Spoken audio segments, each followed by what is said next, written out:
la historia registró el 25 de marzo de 2024 como la fecha en la que se dio públicamente al menos el encuentro histórico entre Leonel Fernández y Danilo Medina, luego de la ruptura que se diera 4 años antes, en 2019, en el Partido de la Liberación Dominicana, entre esos dos liderazgos que evidentemente formaban parte de ese, digamos que, engranaje que permitió la victoria de las elecciones en múltiples ocasiones a esa entidad política.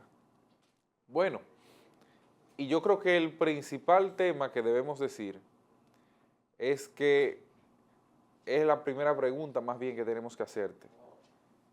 ¿Es este evento el que se esperaba? ¿Es este evento quizás el que lograba el empuje necesario para que la Alianza Rescate RD tuviera el impacto suficiente? Bueno, para quienes van buscando un impacto político inmediato, evidentemente eso no fue lo que se esperó. Ahora, para aquellos que de alguna manera conocen un poco de política, saben que hay un intangible muy valioso en política y es el ánimo. Y evidentemente ese ánimo que a partir de ahora muchas de las tropas llevan y expanden en todo su territorio, en todo su liderazgo, bueno, pues entonces comenzaría a evidenciar otros resultados.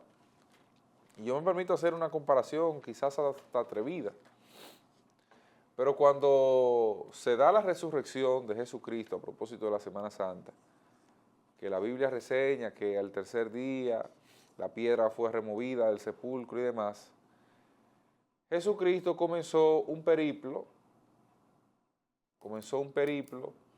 por los principales liderazgos de las zonas, digamos, donde él había sembrado la semilla de la fe, de la esperanza, del renacimiento y todo lo que a su paso por la tierra le había acompañado. ¿Qué sucedía entonces? Bueno, lo que sucedía era, de entrada, que en ese contexto, pues esos discípulos se sorprendían de ver a ellos. Y eso le levantaba el ánimo. Y eso le rehabitaba el espíritu.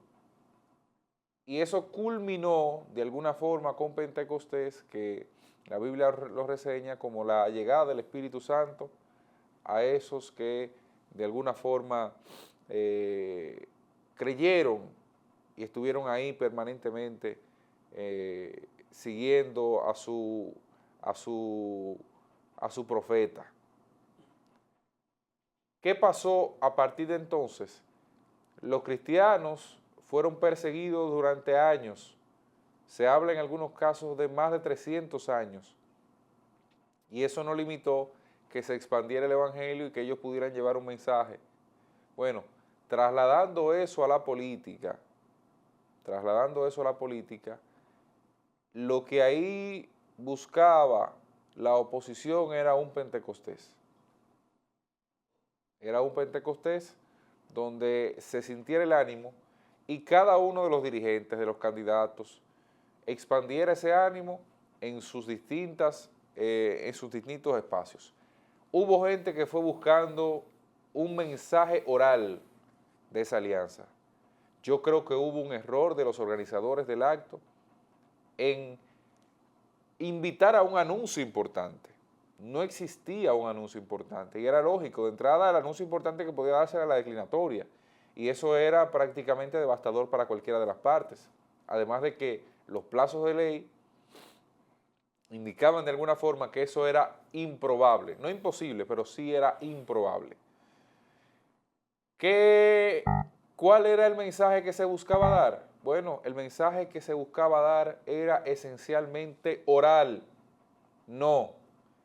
El mensaje que se buscaba dar era un mensaje visual de que Leonel y Danilo están juntos a pesar de sus diferencias y que coinciden en un propósito de sacar al Partido Revolucionario Moderno, y eso lo lograron. Eso lo lograron. Desafortunadamente soy de los que cree que debieron administrarse las expectativas para que no terminara eso generando el efecto contrario. Porque en política siempre la invitación es a superar las expectativas. Es mejor usted controlarlas para que se desborden sobre sí una vez usted logre el acto, el evento, las palabras, las acciones que pretende comunicar. Les digo algo,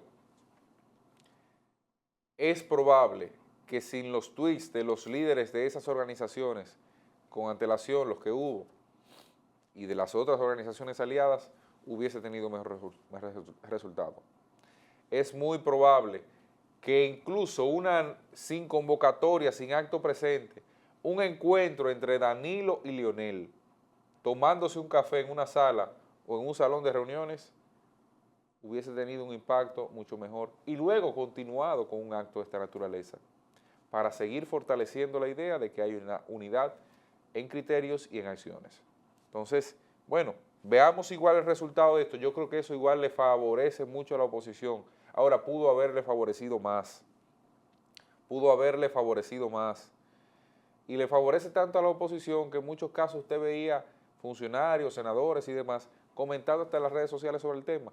A quienes más le favorece de entrada es a los candidatos a senadores de las distintas localidades, que son los candidatos que llevan las tres organizaciones y sus respectivos aliados particulares. Y digo que es a quienes más le favorece esencialmente por un elemento. Es el único candidato territorial en conjunto que llevan las organizaciones. Usted dice, bueno, usted se va al caso de José del Castillo Sabiñón en Barahona. Bueno, los PLDistas trabajarán por Abel, los PRDistas trabajarán por Miguel, los Fuerza Pueblista trabajarán por Leonel. Pero los tres trabajarán a final de cuentas por José del Castillo Sabiñón. Solo por poner un ejemplo. Entonces, ahí quienes más, digamos, se aprovechan de ese estado de animosidad que se logra allí y que ahora debe expandirse en el territorio, son ellos. Y la sincronía en los trabajos ahora debe darse de forma más natural para que a partir de entonces se logre, digamos, que el éxito, que no se sabe si ese éxito implica necesariamente en esta ocasión una victoria electoral en el nivel presidencial. Ahora, de que pueden ser exitosos en muchas campañas individuales, pueden serlo. Les toca trabajar y esforzarse al doble, indiscutiblemente.